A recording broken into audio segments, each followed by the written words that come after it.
Do livro Pão Nosso, capítulo 117, Em Família, psicografado pelo médium Chico Xavier, através do Espírito Emmanuel. 117. Em Família. Aprendam primeiro a exercer piedade para com a sua própria família e a recompensar seus pais, porque isto é bom e agradável diante de Deus. Paulo, primeira Epístola a Timóteo 5:4. A luta em família é problema fundamental da redenção do homem na terra. Como seremos benfeitores de 100 ou 1000 pessoas se ainda não aprendemos a servir 5 ou 10 criaturas? Esta é a indagação lógica que se estende a todos os discípulos sinceros do cristianismo. Bom pregador e mau servidor são dois títulos que se não coadunam. O apóstolo aconselha o exercício da piedade no centro das atividades domésticas. Entretanto, não alude à piedade que chora sem coragem ante os enigmas aflitivos, mas àquela que conhece as zonas nevrálgicas da casa e se esforça por eliminá-las, aguardando a decisão divina a seu tempo.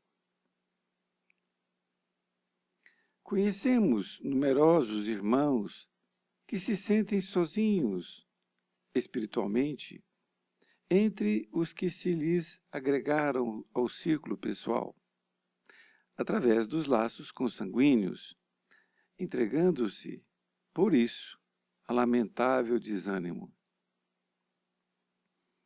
É imprescindível, contudo, examinar a transitoriedade das ligações corpóreas, ponderando que não existem uniões casuais no lar terreno.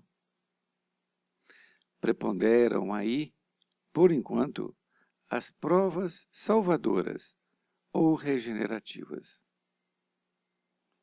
Ninguém despreze, portanto, esse campo sagrado de serviço, por mais se sinta acabrunhado na incompreensão.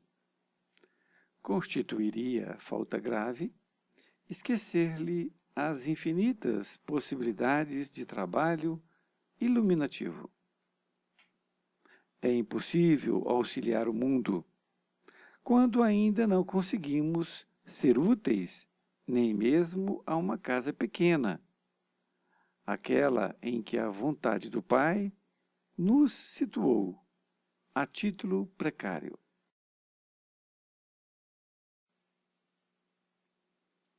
Antes da grande projeção pessoal na obra coletiva, aprenda o discípulo a cooperar em favor dos familiares no dia de hoje, convicto de que semelhante esforço representa realização essencial.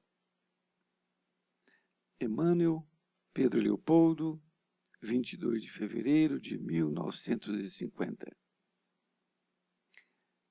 Querido amigo, querida amiga, que bom estarmos novamente juntos, agora com esta lição em família, que é uma lição base para estudarmos o Evangelho no lar.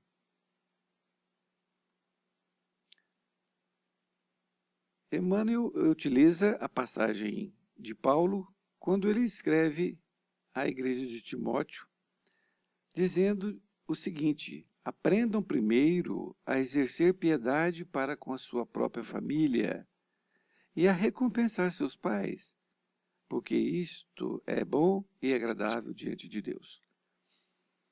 Vejam bem, já naquela época, a lucidez de Paulo se fazia ver com essas palavras que ele deixou. Porque se hoje nós temos dificuldades com a nossa família, imagine naquela época. Então, ele utiliza a palavra piedade. A palavra piedade, no caso, ela é uma palavra ampla em termos de sentimentos.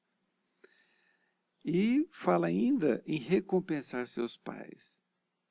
Recompensar seus pais por quê? Porque muitas vezes nós somente damos a devida recompensação, podemos assim dizer, a nossos pais, não é? A gente somente vê o esforço que eles fizeram quando nós somos pais, não é? Porque é aí que a gente vê a dificuldade de nós criarmos um filho. As noites mal dormidas, não é? A toda a nossa preocupação em dar o melhor para nossos filhos. Então, que nós possamos aprender o mais rápido possível a recompensar nossos pais. Como recompensar? Não é com dinheiro, não é com presente. Com certeza, todos os nossos pais, que principalmente os que já atingiram a determinada maturidade de idade, já não fazem questão de presentes, não é? O que ele quer é um presente diferente, que é a presença do filho, não é? No primeiro parágrafo, Emmanuel diz assim: a luta em família é problema fundamental da redenção do homem na Terra. Então, ele coloca numa frase dizendo que esse trabalho, essa luta que nós temos em família, é problema fundamental da redenção, ou seja, a redenção no sentido de se elevar. Porque é através da célula família é que nós aprendemos a conviver uns com os outros, não é? Na segunda parte, Emmanuel faz essas indagações para que nós possamos nos tocar a respeito da família. Como seremos benfeitores de 100 ou 1000 pessoas se ainda não aprendemos a servir 5 ou 10 criaturas? Não é? Então, ele faz esse questionamento para você pensar. Ah, mas minha família não me compreende. Eu vou lá para o centro espírita, eu vou fazer sopa, todo mundo me adora, me entende. Muito bem. Só que essas pessoas não moram com você. Elas não te conhecem na intimidade. Porque em família, nós tiramos nossas máscaras. Nós somos nós mesmos, não é? E aí é que há as desavenças de opiniões, de atitudes, não é? Então, é preciso que nós ouçamos mais nossos entes queridos que estão conosco no meio familiar. E ele faz, né, a colocação. Esta é a indagação lógica que se estende a todos os discípulos sinceros do cristianismo. Então, ninguém está isento desta indagação. Ninguém. Então, a indagação leva a uma outra colocação. Bom pregador e mau servidor são dois títulos que se não coadunam. Então, quando você é um pregador, mesmo que você não suba numa tribuna para falar de Jesus, mas como que você vai falar de Jesus, não é? Sendo que você está tendo dificuldades da sua parte em se relacionar com a família, não é? Então é preciso que nós tenhamos esse entendimento de que nos relacionarmos bem com a família é primordial para que nós possamos, então, sermos considerados cristãos, no sentido maior da palavra, não é? Os discípulos sinceros do cristianismo. nesta outra parte, ele diz assim: o apóstolo aconselha o exercício da piedade no centro das atividades domésticas.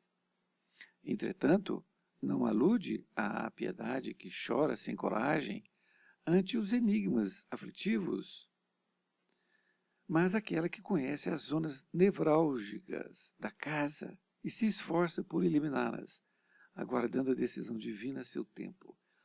Então, o que é ter piedade? É aqui que o Emmanuel nos ensina.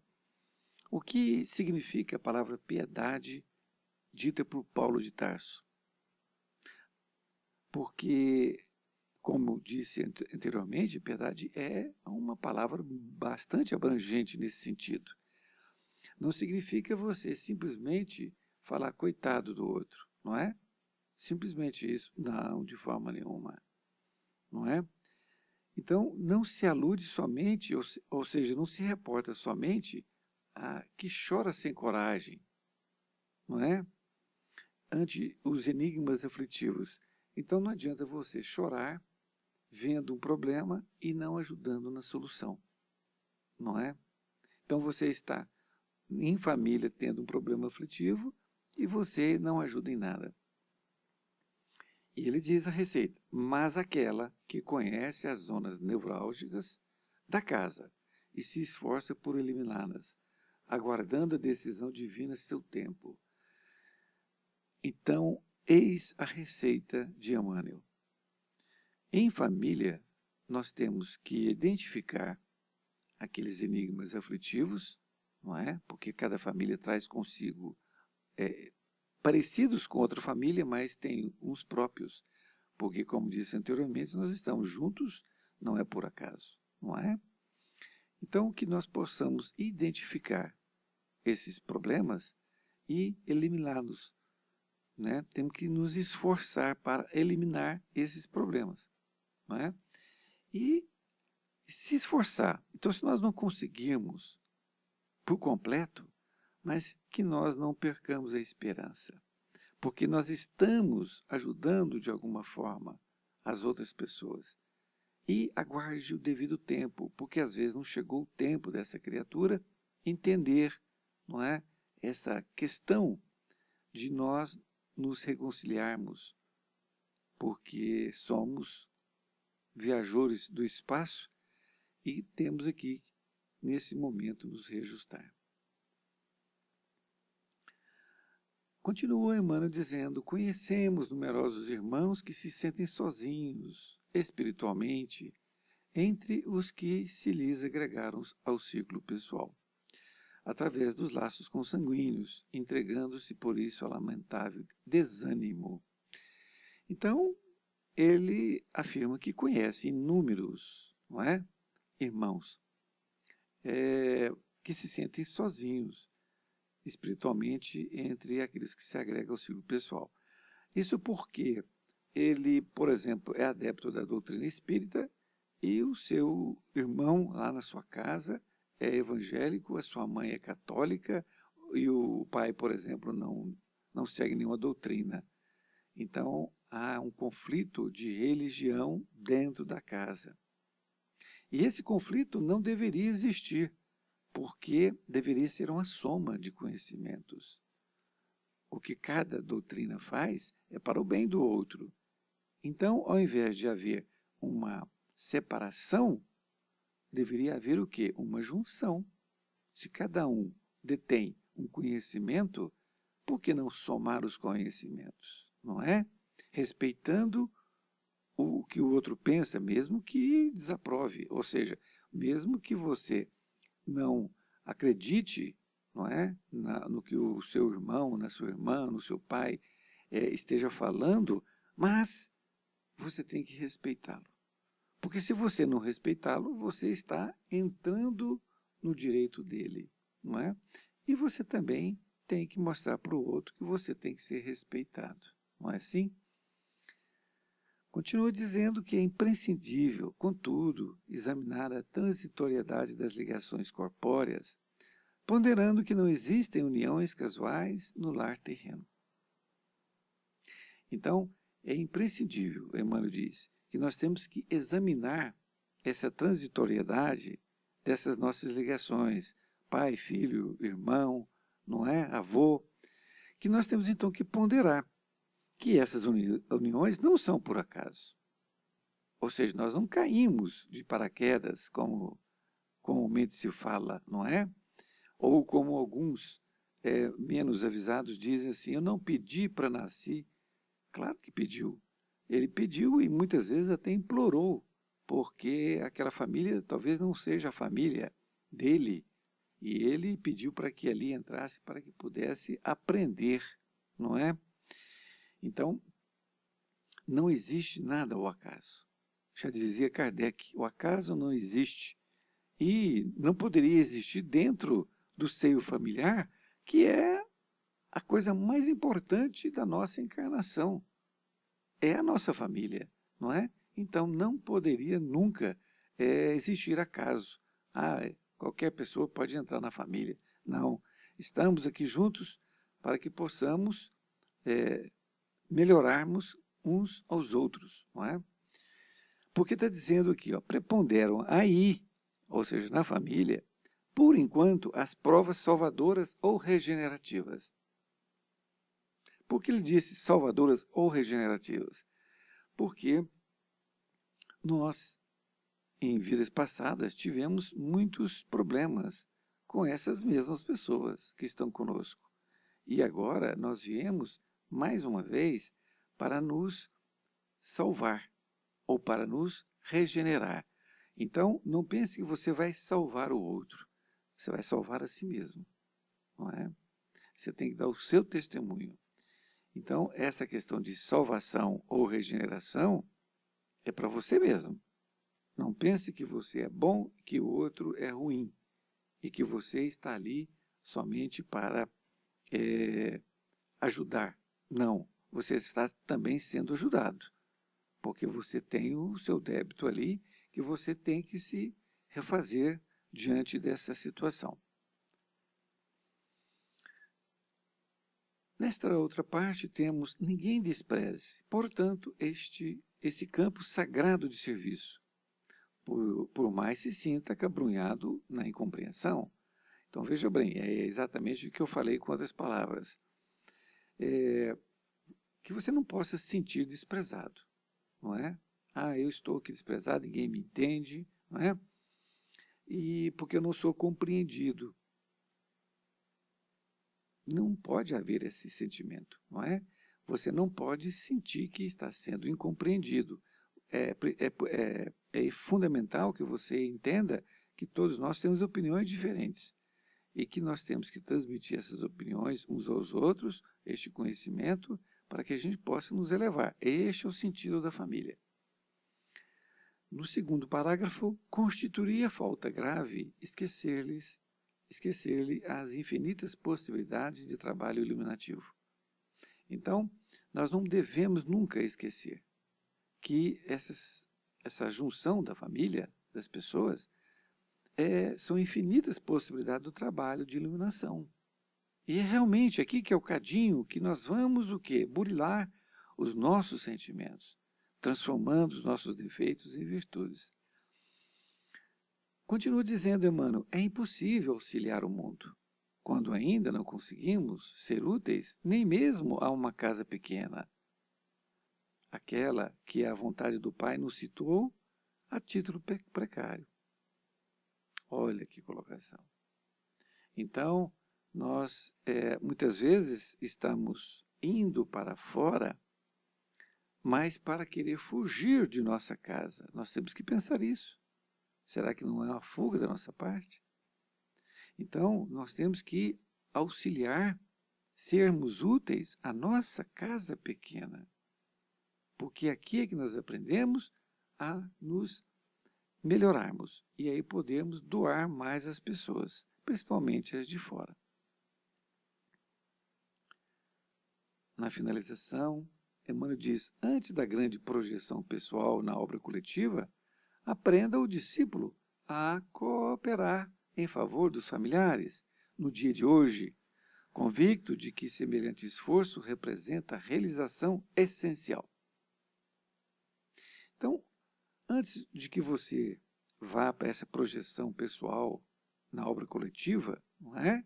Então, o que você muitas vezes quer fazer, campanha do quilo, aquelas coisas todas, que é muito importante, não deixemos de fazer, mas você não pode fazer essas obras esquecendo sua família.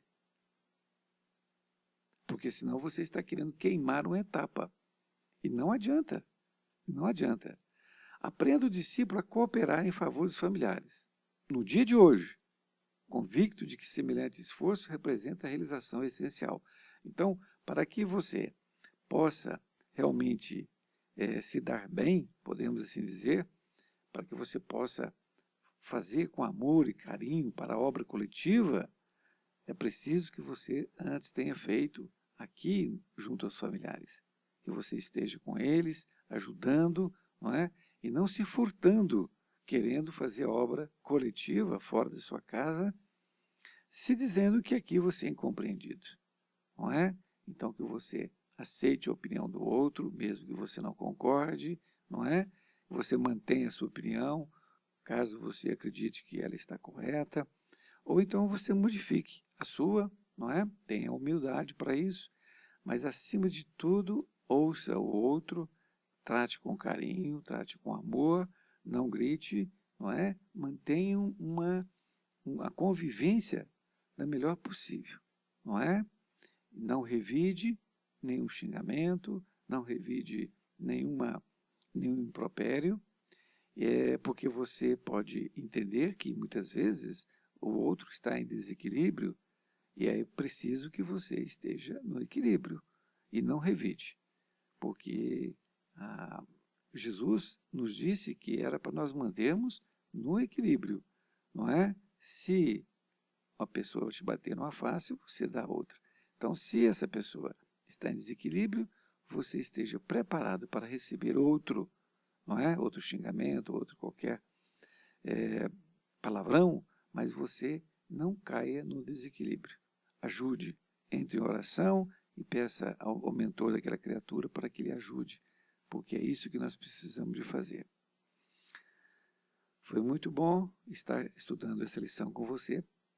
E caso deseje saber sobre qualquer lição, envie um e-mail para rabiraboni@gmail.com, que será um prazer em responder.